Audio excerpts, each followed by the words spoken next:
есть очень конкретный запрос. Этот запрос про конкуренцию. Раньше в отношениях, иногда даже в моменте я понимала, что, возможно, я была не права. Ну, в общем-то, как бы отстоять, да, вот свое мнение для меня было приоритетным. Поэтому вот я хочу попробовать построить отношения на партнерстве. Мене звати Олена. Я зараз в Австралії, тому в мене вечір. Я думаю, що в мене тут є кілька проблем. Одна з них це я думаю, що якщо я почну стосунки тут, то я буду себе вважати ще більшою зрадницею, бо я якби залишила Україну, у мене вся родина в Україні, і, коротше, синдром війни, синдром біженця. Я коли думала про те, що окей, я типу хочу стосунків, але це ж буде не українець. Мне не нравится, как я реагирую на определенные поступки людей. То есть человек что-то мне такое сделает, ну, допустим, даже не особо болючее, такое скажет, и мне сразу хочется человека из жизни вырезать. Вот. Я думаю, это очень кардинально. Меня зовут Светлана, и у меня есть запрос быть более проявленной в отношениях, более открыто строить отношения. Мне очень надоело и накоплено очень много злости, агрессии, связанной с тем, что там больше 30 лет я подавляла какие-то части себя. Я психолог, сексолог, телесно-энергетический терапевт, и еще у меня есть сеть секс-шопов. Я все отношения строю на ожидании, которые не всегда становятся реальностью. Все люди хотят со мной дружить, потому что у меня хорошее настроение чаще. Так вот, наверное, это от того, что я много себе фантазирую. Меня зовут Ирина, я живу уже 7 лет во Франции. У меня очень часто менялась так кардинально жизнь, я это люблю, потому что я что-то строю, и потом так шух, и заново. И вот я пришла к тому моменту, что все мое строительство заканчивается каким-то одним результатом. Какой запрос? Я бы его назвал так, когда женщины недоступны, это вызывает интерес, ну и как бы любовь. Когда они становятся доступными, живут со мной и все прочее, выходит за меня замуж одна, вышла, вот, то как-то все не так уже становится через какое-то время. Хочется какие-то построить серьезные отношения, потому что у меня такая тема, мне становится скучно. Я на превьюхе говорил о том, что живу для того, чтобы радоваться, удивлять и удивляться. И мне вот, по ощущениям нужно постоянно удивляться. И хотелось бы, может, тут какую-то информацию получить, как это делать. По запросу, первый был по проявлению, проявиться максимально, потому что сейчас у меня новый вид деятельности появляется в работе, и хотелось бы заявлять о себе. Смелость должна быть для этого, уверенность в себе. У меня ее, как ни странно, не хватает.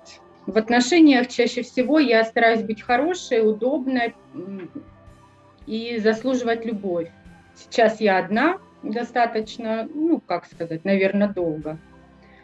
И хочется мне все-таки, чтобы, если уж они были отношения, чтобы я ни у кого не заслуживала, не зарабатывала, не выпрашивала, чтобы меня не жалели, а любили и хотели быть со мной, потому что со мной хорошо и интересно, скажем так, наверное. Всех приветствую. Начинаем сегодня группу. Я могу сказать, что открываем группу динамическую. Динамическая группа – это такая мини-жизнь в миниатюре, где каждый из вас может прожить ее максимально, скажем так, полезно и плодотворно для себя, в том плане, что решить какие-то свои сложности, если они есть. Я очень люблю динамические группы, потому что я считаю, что они очень эффективные. То, что касается отношений, это, по-моему, самый такой классный инструмент, который может только быть. Я ведущая группы буду, да, и помогать мне будет Виталий. Виталий, тебе слово. Да, спасибо, Ин. Меня зовут Виталий. Я, в принципе, помогаю здесь Ире исключительно как ведущий. И дальше нам нужны договоренности в группе, как вы будете работать. Если человек опаздывает, если человек отсутствует, если человек там, можно ли ругаться матом или нельзя. То есть все, что считаете нужным. Единственное условие, что за все договоренности надо проголосовать единогласно. Можно просто поднять руки, да и все, чтобы там не это самое. Отлично. Гоша, Согласна. переходим на «ты». Вот уже, смотрите, как замечательно началась группа. Важный момент для меня, как для ведущей, чтобы камеры были все-таки включены, чтобы я видела какие-то вербальные и невербальные вещи. Да? А теперь как бы все, я ухожу на задний план. Теперь, ребята, вы вступаете. Договориться бы, как работать будем.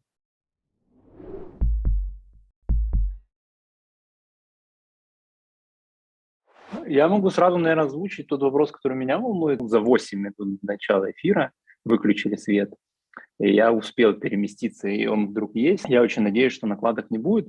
Но если что, прошу прощения сразу за возможні вот такі нюанси. Так, у мене також є одна обставина щодо часу п'ятниця вечір, бо це у мене вечір, і іноді бувають якісь можуть бути якісь нюанси. Ну, наприклад, мені треба просто бути в Мельбурні з 3 до 5, і я просто тупо не встигну додому доїхати, і я, можливо, буду просто десь ставити камеру і десь щось таке, але, ну...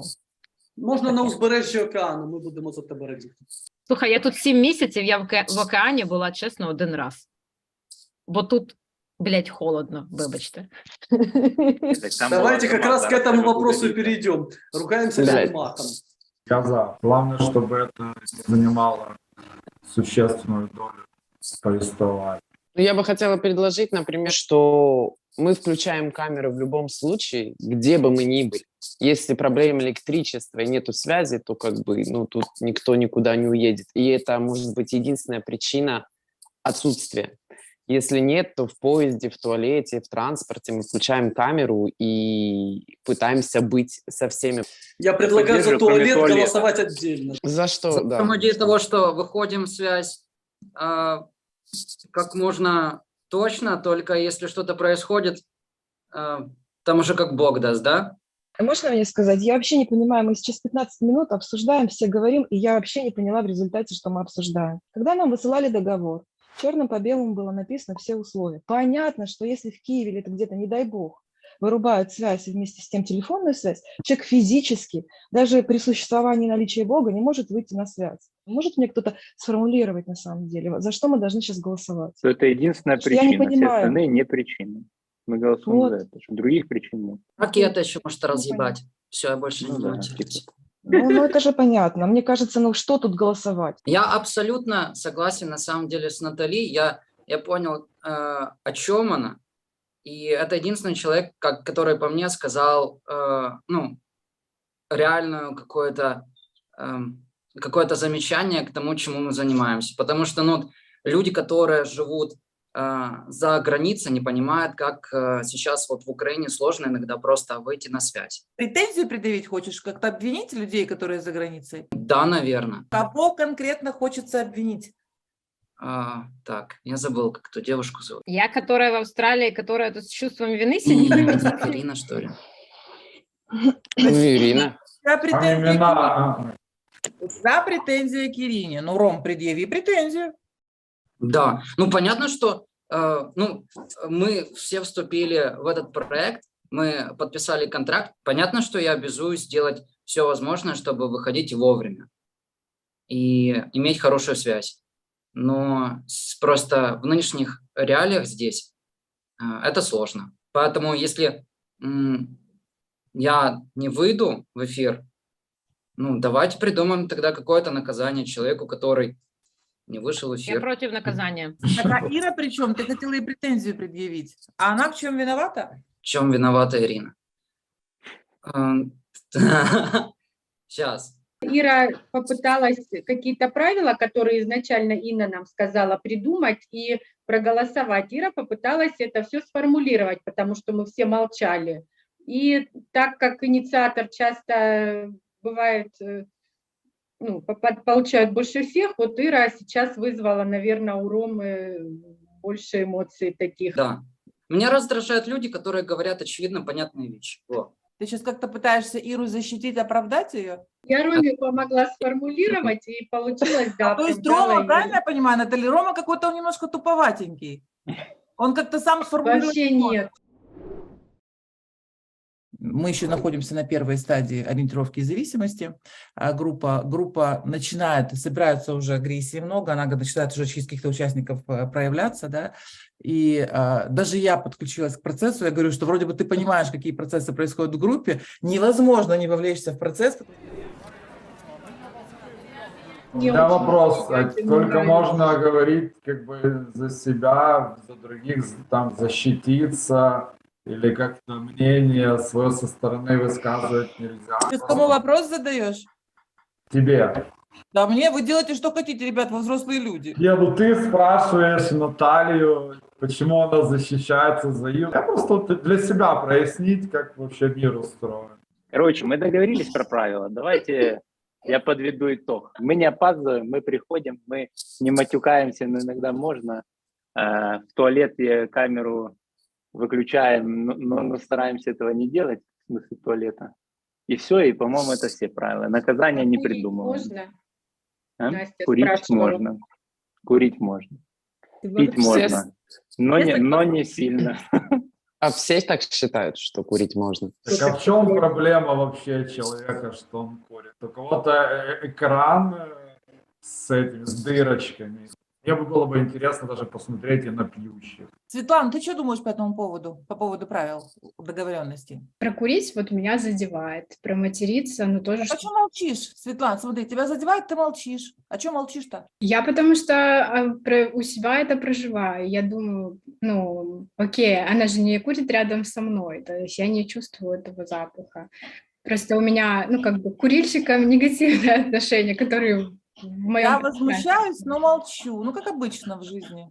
Как обычно в жизни. Мне не нравится, но я молчу. А если подумать о том, что человек, ну, как бы каждый делает то, что считает, ну, тот, кто, например, курит, он какой-то инакомыслящий, и на него нужно накладывать ярлыки, навешивать. Друзья, будет сильно полезно, если вы будете друг к другу обращаться. Хорошо, я да, взял на заметку. Я Светлану хотел спросить. Вот, Простите, сейчас, например, я могу наложить ярлык на тебя, если захочу, и на всех, но от этого только мне хуже станет. мне интересно, Дима, почему вы решили, что на я «ты», наложила ярлык? Но я обращаюсь так, как мне сейчас комфортно. Ну, Я, во-первых, не навешивала ярлык. Я поделилась своими ощущениями, что мне неприятно, когда в моем пространстве... почему? Вопрос, и у почему меня неприятно? это вызывает возмущение, потому что это мне физически в жизни неприятно. Мне физически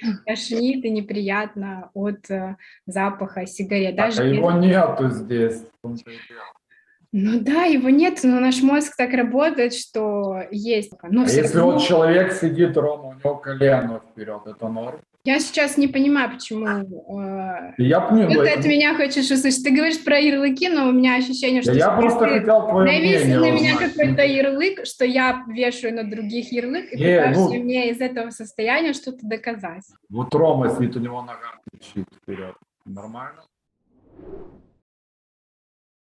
Хочется ему хихаха, хочется ему шоу, он говорил нам, чтобы все его веселили. На самом деле, чтобы все веселили. Почему? Потому что внутри-то невыносимо тоже что-то больно и горько. И поэтому мне нужно, чтобы меня кто-то веселил бесконечно, чтобы я не сталкивался с какими-то своими близкими чувствами. Очень жду проявления Димы. Я все Да, думаю, что как они могут это сделать реалити. Вот как они это сделают реалити? Капец, какой реалити. Мне, например, Инна, не нравится ваше предложение по поводу каких-то правил. Ко мне обращаешься с этим? Да, я обращаюсь к вам. Ну, во-первых, мы договорились, что мы на «ты». Но мне, видимо, мы не договорились внутри меня, и мне почему-то... Только что мы проголосовали вроде как, нет? Получается, что ты голосуешь за одно, а действуешь по-другому. И тогда мне непонятно. Ну, получается так. Ну, тогда давайте решим с участниками группы, что делаем. Мы на «ты» или на «вы»? А если вдруг окажется, что кто-то против, то мы должны сделать так, как... А мы Я можем хочу- договориться, что мы будем на «ты», а Светлана будет нам на «вы». Договоренности должны быть приняты единогласно. Согласна. Дмитрий предложил, что все на «ты», и с тобой, Светлана, мы на «вы». Ко мне можно на «ты», и к другим участникам мне тоже комфортно на «ты». Но вот в данном диалоге почему-то к Инне мне хочется обращаться на «вы». А ко мне? Ну, вначале, да. Возможно, это Сейчас уже мой способ держать дистанцию с людьми, которые, мне кажется, небезопасными для меня. я страшный злодей. Светлана, правильно я тебя услышала? Я небезопасна для тебя. Ну, да.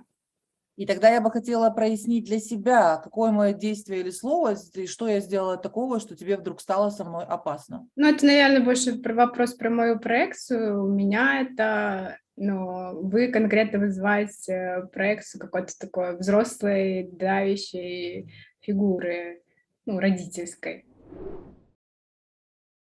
У нее внутри вот сразу сопротивление, типа, не учите меня жить, да, и вот это, да, какая-то такая внутри история, что вот, ну, очень часто, да, мы сопротивляемся внутри тому, что может очень быстро и качественно нам помочь, да. Сделать нас лучше, да. Потому что это как-то внутри связано там с родительскими голосами и прочее, и мы как вот на зло бабушке уши отморожу, да, и нет, и не буду это делать, нет, не буду, не учите жить, а если бы это делать, ну, все сразу и хорошо, да. И в этом, кстати, они похожи, может быть, с Ириной, потому что у Иры тоже, может быть, есть картинка, как должно быть, да, и вот, и не учите меня, потому что я лучше знаю, как мне лучше, и я лучше знаю, как вам лучше, и вы мне тут Я не знаю, как тебе рассказываете. лучше.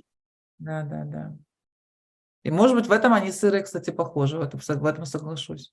Кто-то нам написал, да, кто смотрит, в этом, наверное, они похожи. Так ты с кем отношения хочешь строить здесь? Со мной или с твоей фигурой из прошлого? Я, наверное, конечно, хочу с реальными людьми, с тобой и с теми, кто здесь присутствует. Может быть, не со всеми. Я допускаю. А мне что сделать тогда надо? Мне надо что-то сделать особенное? Нет, ничего не надо делать. Я никакого отношения к твоему прошлому не имею. Да, я понимаю.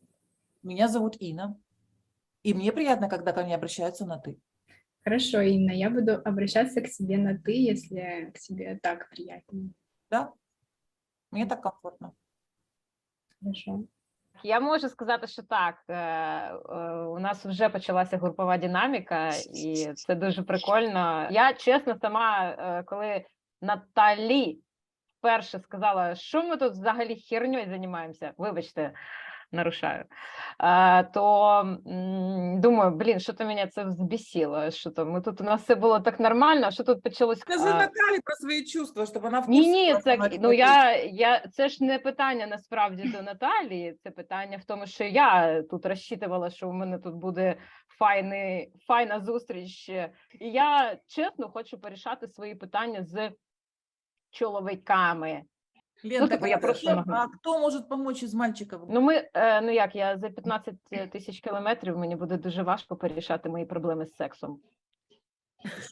Якого в мене немає зараз. У мене є один знайомий стендапер, у нього жінка в Німеччині з дитиною, і у них секс-шоп. І він все время прикалується про типу онлайн-секс, ну теж варіант. Ні, ну у мене є хлопець в ЗСУ в Вінниці, і якби ми з ним спілкуємося, але ну то інше. Я навіть свої іграшки забрала в Австралію, хоча тут також є секс-шопи. Значит, было свободное место в чемодане. Ну, трішечки було. Они боятся близости, потому что есть вот это глубокое чувство вины. Лена сейчас его проецирует на ситуацию с Украиной, но на самом деле оно субъективное.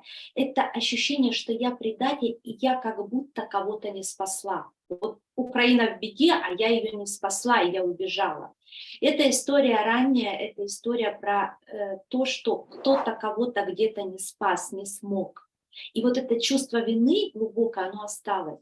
И есть сильный страх, что если я пойду в новые отношения, я и там другого разрушу, и не спасу, и я еще раз проживу эту боль быть предателем, быть тем, кто покинул умирать кого-то. Вопрос девочкам, которые против курения. Светлана, вот вы, например, ты говоришь, что ты не видишь всех участников, то есть ты даже иногда можешь не заметить, что я курю, а против этого. На самом деле я, наверное, была не против того, чтобы именно ты курила, да, вот ты, Анастасия, курила, а это скорее, ну, такое у меня общая реакция на тех, кто курит. Ну, матюкаться это Это не воняет. Матюкаться мы еще не голосовали. Ну, как бы я тоже не особо за, но если это вот прям такая эмоция, то нет. Но когда человек просто говорит все время, как это связка речи, тогда, конечно, я против. Ну, я так поняла так. У Светланы это так. Хочу еще узнать у Ирины. Почему нет?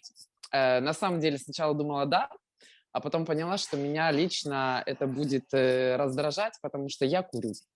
Вот. И мне будет хотеться курить. А я в своей спальне. А в своей спальне я не курю. Это первая причина, прям совсем личная. Просто завидуешь, Настя, так скажи. Да, завидую. А второй момент, я думаю, что сигарета – это защитная реакция от внешнего мира. А я хочу, чтобы ты была, Настя, со мной, а не в защите, не в успокоении. Сужу по себе. Другими словами, если я мне хочу, чтобы мне хреново, хорошо, то и всем должно быть хреново. Слушайте, в этой ситуации я не курящая, мне прям захотелось закурить. Это И хорошо. это только начало. Да, можно теперь я скажу? Я за проявление всего, что может быть. То есть это и матюки, и сигареты, если она мне помогает, да, там где-то подумать, и я действительно на нее психологически каким-то образом опираюсь. Возможно, я и хочу избавиться от этой привычки, но не хочу это делать прямо сейчас. И мне удобно, и мне хорошо с сигаретой. Поэтому я не понимаю, Григорий. вам вредить в этот момент. Хочется вашей в этом случае поддержки. Я хочу, Настя, поддержать тебя. Спасибо. И поменяю свое мнение. Потому что мне действительно Ирина. действительно не пахнет, и если это окей для... Ира. Да, Ира разговаривает сейчас сама с собой. Могу вам озвучить мою беседу. Вот. И Ира одна говорит, да, конечно, логично, не воняет, ничего, практически все согласны. Анастасия замечательный, приятный человек, тебе этого ничего не стоит. И другая Ира говорит, ты не можешь отстоять свое мнение. И вот у меня сейчас такой выбор, настоять или не настоять.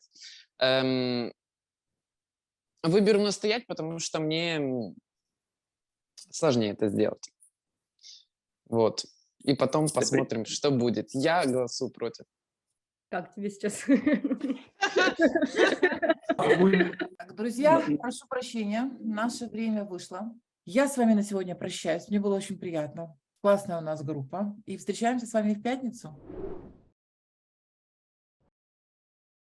Олена, например, да, она там хочет отношений, встретить мужчину, но она внутри себя постоянно на что-то натыкается. Не могу, ну я ж не могу, я ж... Да? И вот каждый из них вбирается в какой-то как будто бы преграду, которая непреодолима, которая вообще не от меня зависит. Но это иллюзия.